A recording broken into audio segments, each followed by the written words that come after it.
Olha, pessoal, a gente volta a falar sobre o Rio de Janeiro e a operação que hoje mirou o presidente da Alerj, Assembleia Legislativa do Rio, Rodrigo Bacelar, que é do União Brasil. Ele foi preso, né? E a acusação, a suspeita é que ele tenha atuado para ajudar o TH Joias, que é ex-deputado, também foi deputado estadual e teria uma ligação com o Comando Vermelho, né? Uma das facções criminosas das maiores aqui do país, né? E a principal que atua no Rio de Janeiro. O Alexandre Borges está de volta conosco. Alexandre, a gente comentava aqui antes da entrevista com o senador Isalci Lucas, né, sobre os impactos dessa operação nas eleições de 2026, né? E a Dani comentava também que o próprio PT, né, já avisou que não vai ter candidato aí no Rio de Janeiro para apoiar o Eduardo Paes. É isso, Diego. Eu já tinha adiantado no primeiro comentário que realmente o Eduardo ele vai representar esse campo da centro-esquerda, da esquerda, vai pegar de roldão aí todo o campo apoiado pelo lulismo. E ele também é um prefeito de quarto mandato, ele é um prefeito muito popular aqui no Rio de Janeiro, que transita bem até a centro-direita. Ele tem muito voto. Ele não vai ter voto, claro, de bolsonaristas. Os bolsonaristas, na última eleição, votaram no Alexandre Ramagem, atualmente foragido do país. Mas ele, mesmo eleitores de centro e centro-direita, normalmente conseguem, o Eduardo Paes consegue ter um apelo a esse eleitor. Agora, tem um ponto também que ele já tentou ser governador do estado, não conseguiu, né? Ele perdeu aquela eleição de 2018 para o Wilson Witzel. Por quê? Porque o voto da capital aqui, da minha cidade, do Rio de Janeiro, é um voto que não necessariamente acompanha o voto do interior do estado. Você tem uma lógica diferente. O Eduardo ganhou naquela eleição na cidade do Rio de Janeiro, onde normalmente ele ganha, onde ele é popular, mas ele não é historicamente tão forte no interior. Então, a derrota dele em 2018 é muito atribuída ao voto do interior do estado. É nessa lógica que o grupo do Cláudio Castro e principalmente o Rodrigo Bacelar é que eles contavam. Por quê? Porque o Rodrigo Bacelar, ele é um político do interior, ele é de Campos, ele, como presidente da Alerj, ele tem relações muito próximas com todos os prefeitos do estado, com os prefeitos da Baixada, com lideranças locais. Ele é o dono de uma caneta muito poderosa que libera ou não muitos recursos, emendas e dinheiro para o interior do estado. Então ele tem uma máquina muito forte no estado, não é desprezível. Ele está longe, estava, né, até ontem, ele estava longe de ser favorito, mas ele poderia ter esperanças de ser um candidato competitivo nessa eleição por conta dessa força da máquina do estado, que é uma coisa que não é desprezível, né? A Baixada Fluminense é muito populosa. Então, você pegar Nova Iguaçu, Duque de Caxias, São João de Meriti, São Gonçalo, Niterói, você tem aqui no entorno da capital uma quantidade grande de eleitores e que poderiam ser bem trabalhados por esse campo político. Só que hoje eu acho que a gente pode dizer com alguma tranquilidade que a carreira política do Bacelar foi pulverizada.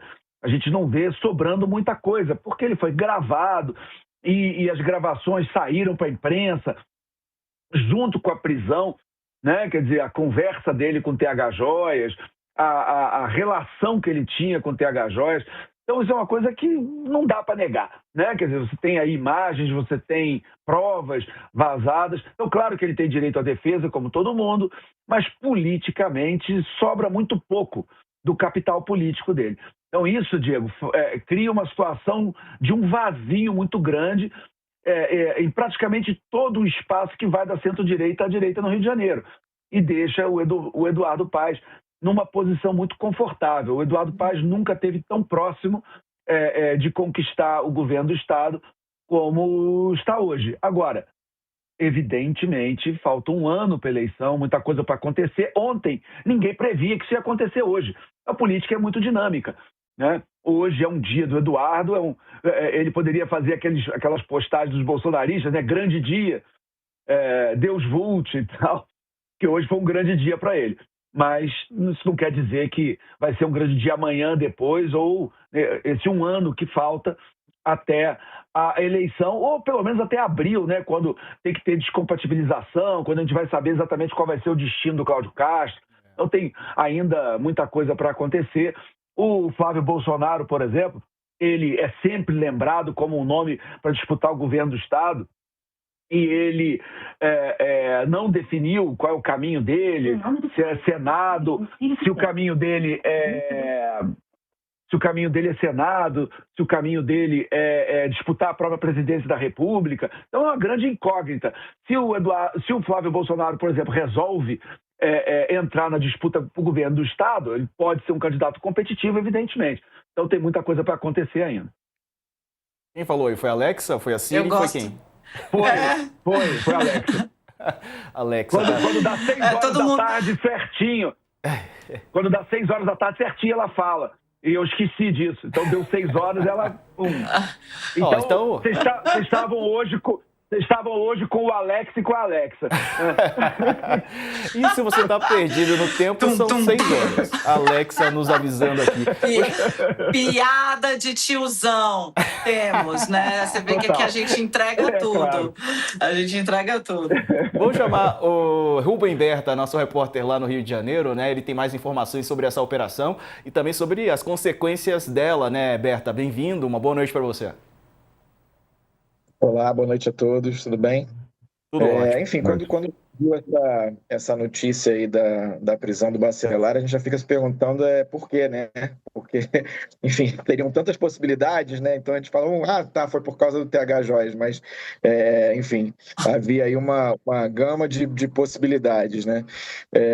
Uma coisa que eu acho importante a gente pensar, né, é das possíveis consequências disso, inclusive no TSE, né? Porque a gente tem que lembrar que Bacelar é alvo aí de um processo de cassação junto com o governador Cláudio Castro, e aí por mais que a gente diga que, olha, uma coisa não tem relação com a outra, fica complicado, né? Porque, enfim, os dois estão completamente juntos nessa história, né? Lembrando, é o caso aí das folhas de pagamento secretas, que, enfim, eu comecei a revelar aqui no UOL, que combinaram aí com esse processo de cassação. O Cláudio Castro e o Bacelar se safaram no primeiro momento aqui no TRE, mas o caso continua sendo analisado no TSE e já com voto da relatora favorável aí às cassações. Então, a gente fica se perguntando também se, de certa forma, essa prisão ela não se reflete também em Brasília, porque, enfim, mal ou bem, o TSE teria aí que absolver um deputado que está preso nesse momento. Enfim, a gente não sabe os próximos passos, mas, enfim, que está com uma mancha considerável aí no seu currículo, né? Outra questão importante também política para a gente acompanhar é que, ao que tudo indica, a própria Assembleia vai ter que, aí nos próximos dias, votar pela manutenção ou não da prisão de Bacelar. E ele é um cara muito poderoso, né, aqui na Assembleia Legislativa. Então, essa votação provavelmente vai ser uma votação aberta. Será que os deputados eles vão passar aí incólumes dessa história? Enfim, como é que vão se posicionar? Vão, enfim, continuar aí de braços dados com Bacelar ou efetivamente vão votar aí pela manutenção da prisão diante dos elementos levantados pela PF? Enfim, há uma série de consequências políticas aí ainda por vir. Verdade. Tem isso ainda, né, Dani, o processo de cassação do Cláudio Castro no TSE. Sim, que foi suspenso por um pedido de vista, mas já larga com um voto pela cassação. O Rubens, se você me permite, posso explorar você aqui um pouquinho? Eu tenho uma curiosidade, eu queria te ouvir um pouco sobre isso. Se há alguma indicação de que o Bacelar sabia, né, do motivo da operação, porque me parece que se houver indício de que ele tinha ideia de que o TH Joias seria alvo dessa ação por conta de envolvimento com o Comando Vermelho, a questão fica ainda mais grave. Certo, eu queria que você trouxesse um pouco da sua experiência e das conversas que você teve sobre o assunto para que a gente pudesse analisar aí o tamanho do buraco onde está enfiado. Lembrando que agora a briga do pessoal do Rio é com o ministro Alexandre de Moraes, né? A gente avisou aqui lá atrás, não era exatamente a melhor briga para comprar.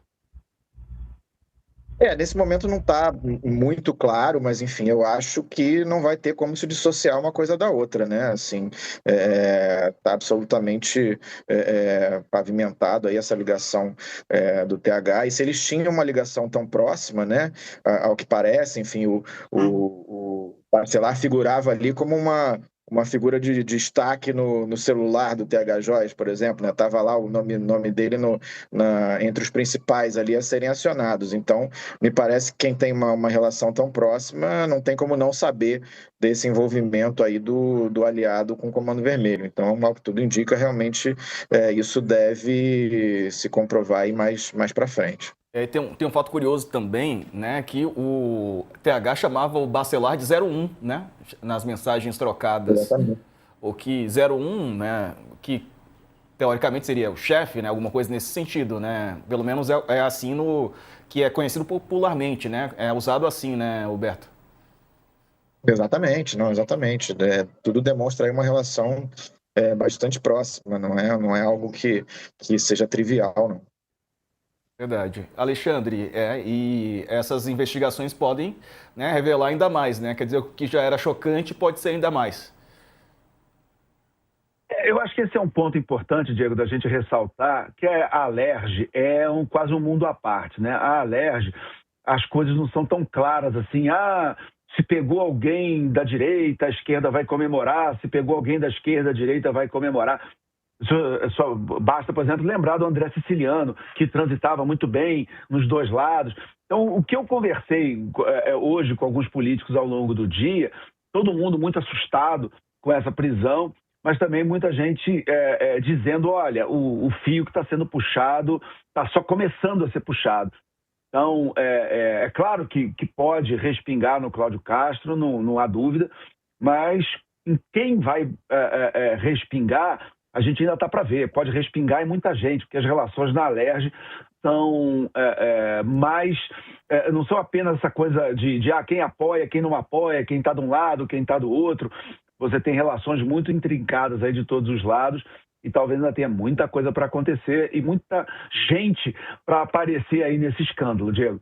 Certo. Quero agradecer aqui ao Rubem Berta. Rubem, obrigado pela participação conosco. Um abraço, amigo. Bom trabalho aí.